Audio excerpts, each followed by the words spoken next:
మీ business ఏదైనా మీ ఊర్లో promotion చేయాలంటే అది సుమన్ టీవీతోనే సాధ్యం. ఇప్పుడే సంప్రదించండి. నమస్తే, వెల్కమ్ టు సుమన్ టీవీ. ప్రస్తుతం మనం బైసా పట్టణంలో ఉన్నటువంటి కమలా థియేటర్ వద్ద ఉన్నాను. ఇప్పుడు థియేటర్లో సినిమాలు లేక సినిమాలు ఆడక మరి చాలా సింగిల్ థియేటర్స్ దాదాపు మూతపడ్డాయన్న పరిస్థితి నెలకొన్నది. దాదాపు మూతపడ్డాయని చెప్పొచ్చు. మరి ఈ పరిస్థితులలో ఐపీఎల్ మ్యాచ్ ఒకటి, ఆ తర్వాత ఎలక్షన్ కోడ్ ఒకటి, ఈ తర్వాత కొన్ని పెద్ద అగ్ర హీరోల సినిమాలు రిలీజ్ కాకపోవడం ఒకటి, ఈ రకాలైనటువంటి కారణాల వల్ల ఈ సినిమాలు థియేటర్స్కి జనాలు వచ్చేటువంటి పరిస్థితి లేదు. అయితే మనం ఇప్పుడు చూస్తూ ఉన్నాము, కనీసం పార్కింగ్లో ఒక వెహికల్ కూడా లేదు. ఇది ఫస్ట్ షో టైంకు గతంలో చూసుకున్నట్టయితే మొత్తం పార్కింగ్ అంతా నిండిపోయేది. ఇటువంటి పరిస్థితులలో థియేటర్స్ నిర్వాహకులు మరియు సిబ్బంది ఇబ్బందులు పడేటువంటి పరిస్థితి నెలకొంది. కనీసం 20 నుంచి 30 మంది ఎంప్లాయీస్ ఇందులో పనిచేస్తూ ఉన్నారు. అయితే వీరి జీతాలు కూడా ఇచ్చేటువంటి పరిస్థితి లేదని చెప్తున్నారు. మరి ఈ థియేటర్ యజమానుల సాధక బాధకాలను తెలుసుకునేటువంటి ప్రయత్నం చేద్దాం రండి.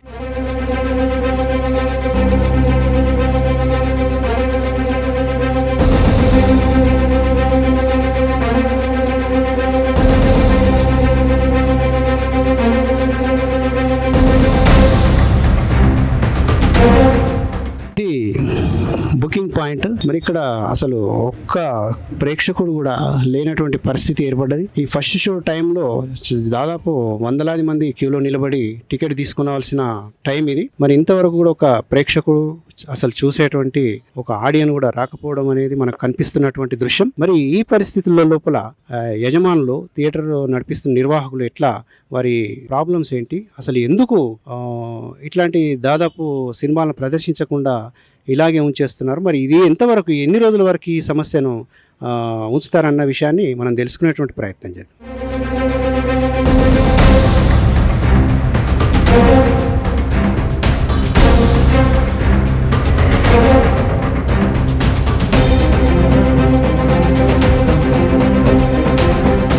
ప్రస్తుతం మనతో సిబ్బందిలో ఒకరైనటువంటి మాధవ్ గారు ఉన్నారు.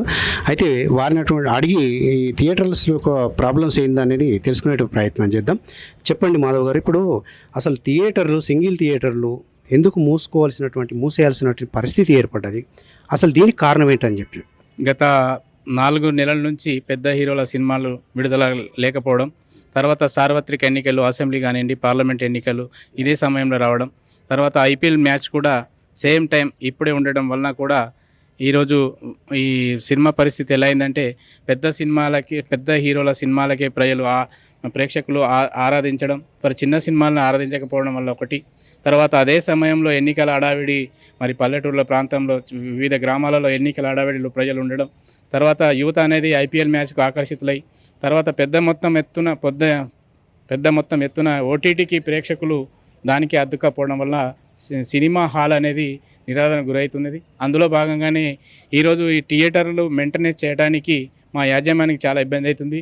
కరెంటు బిల్లులు వెళ్ళలేని పరిస్థితి ఇప్పుడు ఏర్పడ్డది. కానీ వారు గత 4 నెలల నుంచి మాకు ఉద్యోగాలు ఇస్తూ పరోక్షంగా ప్రత్యక్షంగా సుమారు 30 కుటుంబాలు ఈ బైన్సా కమలా థియేటర్పై ఆధారపడి ఉంటున్నాయి. కావున ప్రభుత్వం కానీ ఈ సినిమాలను రక్షించాలంటే ఓటీటీని కూడా కట్టడి చేసి, మరి ఈ యొక్క పవర్ ఏదైతే కరెంటు బిల్లు ఉందో దానిలో కూడా వారికి రాయితీ కల్పించి ఈ సినిమాలను కాపాడాలి. ఓన్లీ సినిమాలంటే ఒకటే కాదండి, దాని వెనుక బతుకులు ఎన్ని ఉన్నాయో చూడాల్సిన అవసరం ఈ తెలంగాణ ప్రభుత్వానికి ఉంది. తర్వాత సినిమాల్లో పనిచేసి రిటైర్ అయినటువంటి ఉద్యోగస్తులు 60 సంవత్సరాల లోపల ఎవరైతే ఆపరేటర్ కానీ, చీఫ్ ఆపరేటర్ కానీ, గేట్ కీపర్ కానీ చాలామంది ఇప్పుడు ఉత్తరం తిరుగుతున్నారు. వాళ్ళకు కూడా మరి ఈ సినీ పరిశ్రమ ఏదైనా ఉపాధి అంటే పెన్షన్ ద్వారా కల్పిస్తే బాగుంటుందని మా యొక్క కోరిక. కానీ ఈ 4 నెలల నుంచి ఎలాంటి మెయింటెనెన్స్ ఛార్జీలు లేకపోయినా కానీ మా యాజమాన్యం మమ్మల్ని ఆరాధిస్తూ మా కుటుంబాలని పోషించే ప్రయత్నం చేస్తున్నాయి తప్ప మరి బంద్ పెడదామని ఇప్పటివరకు అలాంటి ఆలోచన లేదు. మరి వారు కూడా అన్నాడు, ఇంకా కంటిన్యూగా ఇదే 2 నెలలు, ఇంకా రాబోయే 2 నెలలు ఇదే విధంగా ఉంటే ఖచ్చితంగా సినిమాలు మూసేయాల్సి వస్తుంది. చెప్పండి, ఇప్పుడు థియేటర్లకు జనాలు లేక, అంటే మీకు ఎంతమంది ఇక్కడ సిబ్బంది పనిచేస్తూ ఉన్నారు, స్టాఫ్ ఎంతమంది పనిచేస్తారు, మీ నెలకి కరెక్ట్గా వేతనాలు, జీతాలు వస్తున్నాయి? కొంచెం ఇబ్బంది అయినా యాజమాన్యానికి వాళ్ళు మేము ఒక అండర్స్టాండింగ్కి వచ్చి ఈ యొక్క నావని నడపాల్సి వస్తుంది. ఎందుకంటే ప్రేక్షకులు కనీసం కరెంటు బిల్లు లేని పరిస్థితి, కరెంటు బిల్లు కాకుండా మా ఉద్యోగాలు, మా జీతాలు కానివ్వండి, మళ్ళీ మెయింటెనెన్స్ ఛార్జీలు కూడా రాలేని పరిస్థితి. అయితే చాలా మట్టుకు మన రాష్ట్రం లోపల ఇతర రాష్ట్రాల్లో కూడా ఏమైందంటే సింగిల్ థియేటర్స్ అన్నీ కూడా మూతపడ్డాయి. అంటే నిర్మల్ కానివ్వండి, ఇటు ముందు ఒక టౌన్లో 5-6 థియేటర్స్ ఉన్నటువంటి పరిస్థితులు ఉండేవి ఒకప్పుడు. అయితే ఇప్పుడు ఒక థియేటర్ కూడా ఎక్కువ అసలు జనాలు రానటువంటి పరిస్థితులు ఉన్నాయి. అంటే ఉన్న థియేటర్లు మూసేసుకొని ఫంక్షన్ హాల్స్ గాను లేకపోతే ఏదో షాపింగ్ మాల్స్ లాను కూడా చేస్తున్నారు. అయితే ఇప్పుడు ప్రస్తుతం ఉన్నటువంటి కొన్ని మల్టీప్లెక్స్ సిటీల్లో హైదరాబాద్ లాంటి ప్రాంతంలో మల్టీప్లెక్స్లు మాత్రమే నడుస్తున్నాయి. మరి దీనికి పరిష్కారం ఏంది? ఇప్పుడు సింగిల్ థియేటర్స్ నడవాలి, యథావిధిగా నడవాలి, ప్రేక్షకులు రావాలి అని అంటే మరి దానికి ఏంటి పరిష్కారం? మల్టీప్లెక్స్లుగా మార్చడమా లేదంటే మూసేయడమా? అంటే గ్రామీణ ప్రాంతాల్లో ఉన్న సినిమాల్లో కానివ్వండి, ఎప్పుడైతే అడ్మిషన్ ఛార్జీలు పెద్ద పెద్ద హీరోల యొక్క విడుదల కారణంగా అడ్మిషన్ ఛార్జీలు పెంచడం, మరి ఇక్కడ ఉన్నట్టు కొన్ని నిత్యావసర వస్తువులు కూడా పెరిగిపోవడం వల్ల వాళ్ళకి భారమై ఆ విధంగా ప్రేక్షకులు రావడం లేదు. తర్వాత కేవలం పెద్ద హీరోల సినిమాలకే ప్రిఫరెన్స్ ఇచ్చారు. సార్ ఇప్పుడు చెప్పండి, మీరు థియేటర్స్ ఛార్జీలు బాగా ఉన్నాయంటారు. అంటే ఇంతకుముందు 10 రూపాయల టికెట్ 20 రూపాయల టికెట్ ఉండేది. అయితే మరి థియేటర్ల వల్ల ఛార్జీలు తగ్గిస్తే అంటే టికెట్ రేట్లు తగ్గిస్తే జనాలు వచ్చేటువంటి అవకాశాలు ఏమన్నా ఉన్నాయి? అయితే ఇప్పుడు ఎంతవరకు ఇప్పుడు టికెట్లు రేట్లు తగ్గించడము మరి ఇంకేమనేది పరిష్కారం ఉందని చెప్తారు? అంటే గ్రామీణ ప్రాంతాల్లో సినిమాలు నడవటానికి కారణం ఒక అడ్మిషన్ ఛార్జీలు వారికి అందుబాటులో రేట్లో ఉంటే అదొకటి.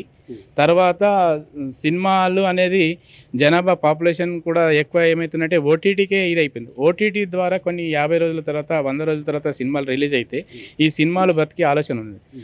రిలీజ్ అయిన 2వ వారం 3వ వారంలోనే ఓటీటీకి అమ్మడం వల్ల అందరూ ఇంటికాడ ఉండే చూస్తున్నారు. కానీ సినిమా అనేది వెండి తెరపై చూస్తేనే గమ్మత్తు ఉంటుంది. వినోదం అనేది సినిమాల్లోనే దొరుకుతుంది, ఇంట్లో కూర్చుంటే దొరకదండి. ఖచ్చితంగా సినిమాల్లోనే సినిమా చూస్తేనే. అయితే ఛానల్స్లో కానీ ఓటీటీలో కానీ కనీసం 50 డేస్ తర్వాత రిలీజ్ చేయాలి అన్న నిబంధన పెడితే ఈ థియేటర్ సక్సెస్ అయ్యేటువంటి అవకాశాలు కంపల్సరీ సక్సెస్ అవుతుంది. ఎందుకంటే సినిమాని 2వ వారం 3వ వారమే కనీసం 2వ రోజున ఫోన్ మొబైల్లో రావడం కూడా ఇలాంటి పైరసీని కట్టడి చేయాల్సిన ఎంతైనా అవసరం ఉంది. అంటే పైరసీ అంటే మీరు ఇప్పుడు అన్నట్టు పైరసీ చాలా ఇంపార్టెంట్ అండి. ముందు చాలా మొదటి నుంచి పైరసీ సమస్య ఉంది. అయితే ఈ పైరసీ సమస్య కూడా అరికట్టే ప్రయత్నాలు చాలా జరుగుతున్నా కూడా మొబైల్స్లో వచ్చేస్తున్నాయి సినిమాలు. అయితే మొబైల్స్లో సినిమాలు చూడకుండా అంటే స్పెషల్లీ యూత్ అంతా కూడా మొబైల్స్లో సినిమాలు చూసేస్తున్నారు. కానీ యూత్ను రప్పించాలి, థియేటర్కి రప్పించాలంటే ఇంకేమైనా ఆల్టర్నేటివ్ ప్రయత్నం అనేది ఏమైనా చేస్తే బాగుంటుందా? ఎప్పుడు ప్రేక్షకుల అభిమానం చురగొట్టడానికే ప్రయత్నిస్తామే తప్ప వాళ్ళని ఏనాడు ఇబ్బంది పెట్టే పరిస్థితి చేయం. ఆలిద్దాం అలా రిసీవ్ చేసుకుంటాం వెల్కమ్. కానీ ముందు ఒకప్పుడు మొత్తం సినిమా థియేటర్ అంతా కూడా కటౌట్లు కట్టేవారండి, బ్యానర్లు పెట్టేవాళ్ళు. వాళ్ళ అభిమానులు అంటే ఒక హీరోకు సంబంధించినటువంటి అభిమానులు కటౌట్లు కట్టేవారు. ముందు కొబ్బరికాయలు కొట్టేవారు. ఇక పాలాభిషేకాలు, కటౌట్లో కూడా పాలాభిషేకాలు చేసినటువంటి సందర్భాలు ఉన్నాయి. అంటే ఆ వాతావరణం చూస్తుంటే మరి ఇటువంటి వాతావరణం చూస్తుంటే మీకు ఏమనిపిస్తుంది? అప్పటికి ఇప్పటికి తేడా ఉందండి. ఎందుకంటే పెద్ద హీరోలకే నేను చెప్పేది ఏంటంటే ఒకటే విషయం గుర్తుంచుకోండి, కొందరు మాస్ హీరోలకి కొందరు పెద్ద హీరోలకి మాత్రమే ఫ్యాన్స్ హడావిడి చేస్తున్నారు. చిన్న హీరోలు కూడా చిన్న సినిమాలు కూడా చాలా బ్రహ్మాండంగా రిలీజ్ అవుతుంది. రిలీజ్ అయిన తర్వాత వాటి యొక్క విలువ వస్తుంది, కానీ ముందే అవి ఇది చేయలేక థియేటర్స్ నిర్వాహకులు మరియు యాజమాన్యం సిబ్బంది ఎదుర్కొన్నటువంటి పరిస్థితులు. అయితే మున్పట్లాగా థియేటర్స్ అన్నీ కూడా కలకలలాడాలంటే థియేటర్స్ యొక్క రేట్లు తగ్గించాలి, టికెట్ రేటు తగ్గించాలి. అలాగే ఓటీటీలో మినిమము 2-3 వారాలు గడిచిన తర్వాత ఓటీటీలోకి రిలీజ్ చేయాలి, ఛానల్స్లో కూడా రిలీజ్ చేయాలని చెప్పి చెప్తున్నారు. అలాగే మున్పటి వాతావరణాన్ని క్రియేట్ చేయాలంటే కూడా ఈ మెయింటెనెన్స్ ఖర్చులు అనేటివి అంటే యువతను ముఖ్యంగా థియేటర్స్ వైపు రప్పించేటువంటి ప్రయత్నాలు జరిగితే తప్ప ఈ థియేటర్ సక్సెస్ కావు అని చెప్తున్నారు. కెమెరామెన్ బాలుతో శివ, సుమన్ టీవీ.